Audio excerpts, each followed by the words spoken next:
Hello শিক্ষার্থী বন্ধুরা, তোমরা যারা রেলের অ্যাপ্রেন্টিসে জয়েন করেছো বা রেলের অ্যাপ্রেন্টিস করতে চাও বা ভবিষ্যতে যারা রেলের অ্যাপ্রেন্টিসে জয়েন করবে, তাদের প্রত্যেকে কিন্তু রেলের যে অ্যাপ্রেন্টিসের আই কার্ড দেয়, সেই আই কার্ড নিয়ে প্রচুর আগ্রহ যে রেলের অ্যাপ্রেন্টিসে যে আই কার্ড দেওয়া হয়, এই আই কার্ড থাকলে কী কী সুবিধা পাওয়া যায় বা আই কার্ড না থাকলে কী কী অসুবিধায় পড়তে হয়। আজকের ভিডিওর মাধ্যমে সমস্ত তথ্য বা রেলের অ্যাপ্রেন্টিস জয়েন করার কতদিন পর এই আই কার্ড পাওয়া যায়, সমস্ত তথ্য এই ভিডিওর মাধ্যমে জানাবো। তোমরা অবশ্যই যারা রেলের অ্যাপ্রেন্টিস করতে আগ্রহী বা রেলের অ্যাপ্রেন্টিস করছো, অবশ্যই ভিডিওটি প্রথম থেকে শেষ পর্যন্ত দেখবে।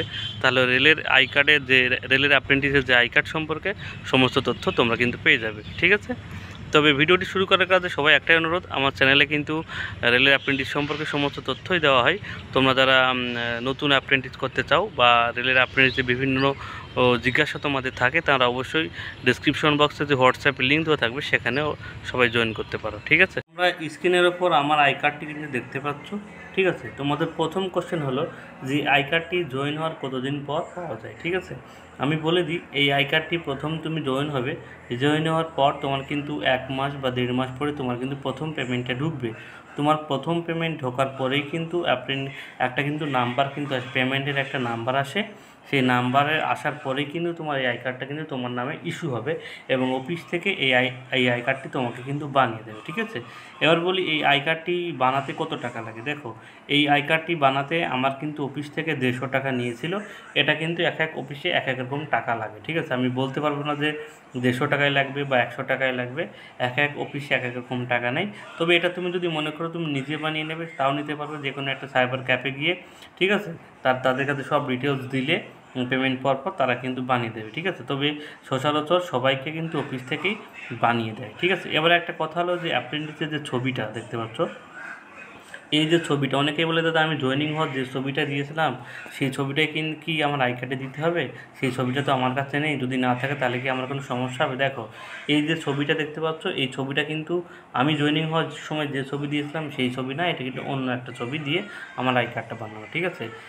এই ছবিটা শুধুমাত্র তোমার আই কার্ডেই থাকবে, এই জন্য তুমি যে কোনো ছবি দিয়েই তুমি কিন্তু তোমার আই কার্ডটি বানাতে পারো, ঠিক আছে। এটার কোনো বাধ্যবাধকতা নেই যে তুমি জয়েনিং হওয়ার সময় যে ছবি দিয়েছিলে সেই ছবি দিয়েই তোমাকে কিন্তু আই কার্ডটা বানাতে হবে, ঠিক আছে। এবার আই কার্ডে কী কী লেখা আছে সেটা একটু দেখে নিই।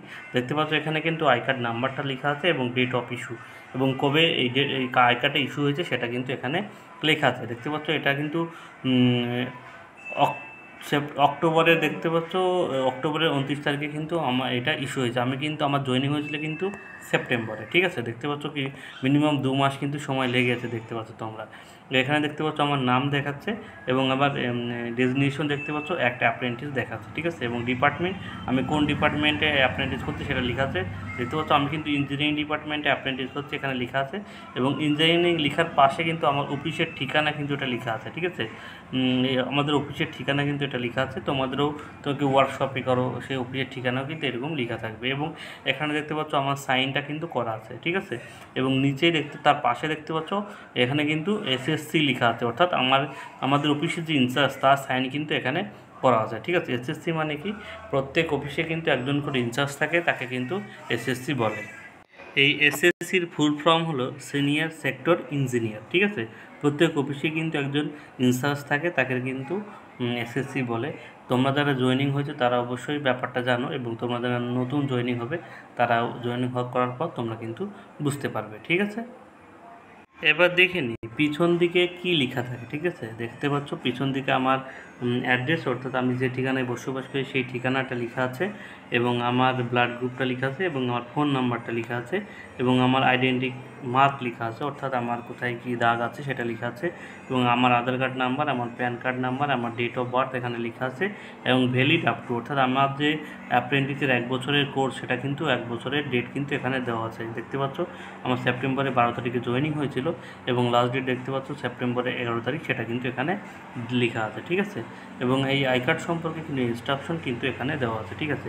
এই আই কার্ডের ভ্যালিডিটি কিন্তু 1 বছর, ঠিক আছে। আমি বলে দিই এই আই কার্ডের ভ্যালিডিটি 1 বছর। তোমার যখন 1 বছর কমপ্লিট হয়ে যাবে তখন কিন্তু আই কার্ডটা অফিস থেকে আবার জমানো হয়ে যাবে, ঠিক আছে। তাই তোমরা বুঝতে পারলে আই কার্ডে কী কী লেখা থাকে। এবার বলে এই আই কার্ড থাকলে কী কী সুবিধা তোমরা পাবে। এই আই কার্ড থাকলে তোমরা কী কী সুবিধা পাবে এবং আই কার্ড না থাকলে কী অসুবিধা হবে সেটা বলি। দেখো, প্রথমে বলি এই আই কার্ড থাকলে আমাদের কিন্তু প্রথমে একটা কথা বলি, সবাই বলে দাদা আই কার্ড থাকলে কি আমি রেলে ফ্রি পয়সায় আসা যাওয়া করতে পারি? দেখো, আমি কিন্তু এর আগেও অনেক ভিডিওতে বলেছি আমাদের কিন্তু কোনো ট্রাভেল অ্যালায়েন্স নেই। তবে এই আই কার্ড দেখালে তুমি কিন্তু, আমি কিন্তু প্রত্যেকবার বাড়ি যাই, আমি সাউথ ইস্টার্ন, আমার কিন্তু নদিয়াতে বাড়ি ওয়েস্ট বেঙ্গলের।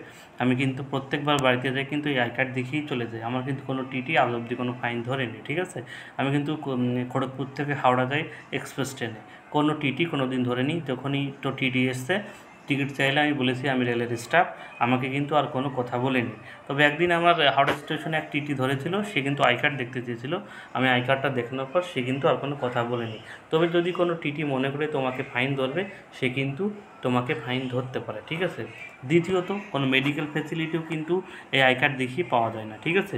আমাদের কিন্তু কোনো মেডিকেল ফেসিলিটিও নেই, ঠিক আছে? এই আই কার্ড দেখে তুমি যদি কোনো সময় কাজ করতে করতে কোনো আঘাত পেয়ে যাও বা আহত হয়ে যায়, তাহলে রেলের যে হসপিটাল আছে, রেলের খড়গপুরের মেইন হসপিটাল, সেখানে গিয়ে এই আই কার্ড দেখালে কিন্তু তুমি প্রাথমিক ট্রিটমেন্টটা তুমি কিন্তু এখানে পাবে, ঠিক আছে? তারপরেও কিন্তু বাড়তি কোনো ট্রিটমেন্ট তুমি কিন্তু এখানে পাবে না, শুধুমাত্র প্রাথমিক চিকিৎসাটা এই আই কার্ড থাকলে তুমি কিন্তু রেলের হসপিটালে এসে তুমি কিন্তু পাবে, কাজ করতে করতে কোনো যদি তোমার কোনো অসুবিধা হয়ে যায়, ঠিক আছে? রেলের যে অ্যাপ্রেন্টিসের যে আই কার্ড তোমরা দেখতে পাচ্ছ, এটা কিন্তু যদি অফিসিয়ালভাবে আমি মেন্টালি চিন্তা করি, আসলে কিন্তু কোনো ভ্যালু এর আছে কি না আমি আসলে বুঝতে পারি না।